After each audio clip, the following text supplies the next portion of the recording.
আজকে আমরা বেশ কিছু এজেন্টটা কাজ নিয়ে আসছি, যে কাজগুলো আমাদের এখন শুরু করা দরকার। তার মধ্যে প্রথম হলো যেমন তারেক রহমানের এই ৩০ দফা পালনের জন্য রাষ্ট্র অবকাঠামো মেরামতের জন্য যে কর্মসূচি, এটা বাড়ানোর জন্য। এবং আমার লাস্ট হাতে যাচ্ছিলাম, বলে গেছিলাম কি জানবাড়ি ইউনিয়নে আমরা ঢুকবো, সেই কথা অনুযায়ী আজকে আসা।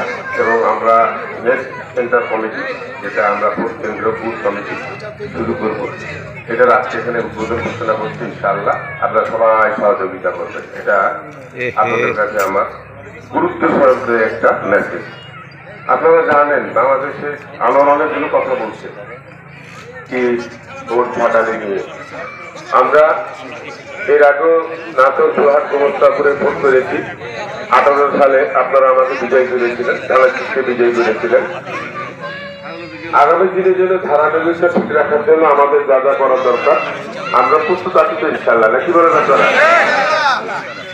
ভোট আমরা খুব কঠিন অবস্থায় একটা ভোট করে বিজয় ছিনিয়ে নিয়েছিলাম। আমাদের অভিজ্ঞতা আছে, মন মানসিকতা আছে, এবং সাথে সাহস আছে, এবং ঐক্যবদ্ধতাও আছে। ধানের শীষে প্রতিমধ্যে চলার প্রতি কিছু মতলেখে থাকতে পারে।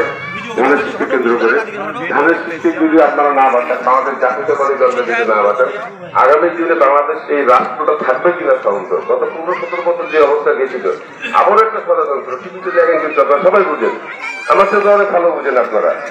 আপনাদের সাথে জোরহাট অনুরোধ থাকবে, ছোট ছোট মতলবকে ছেড়ে দিয়ে, ছোট ছোট স্বার্থগুলো ছেড়ে দিয়ে বাংলাদেশ জাতীয়তাবাদী দলের স্বার্থের জন্য আগামী দিনে ঐক্যবদ্ধ হয়ে আমরা একসাথে আসন্ন নির্বাচনে বিজয়ী হওয়ার জন্য দেশ নেত্রী খালেদা জিয়া শক্তি মানে ভোটের যে বড় জায়গা, মানে আমাদের বিএনপির ঘাঁটি, ধানের শীষের ঘাঁটি, এটা যেন অবমূল্যায়ন না হয়।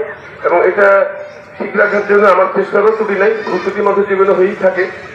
বাট আমি সবার কাছে স্বীকার করি, রাজনীতি বিএনপি আমাদের জাতীয়তাবাদী দল ধানের শীষ ভোলাটের ভোটেই দিতে আগামী দিনে যেটা ধারাবাহিকতা থাকে, এইভাবে আমার বক্তব্য শেষ করছি। সবাই ভালো থাকেন, সুস্থ থাকেন।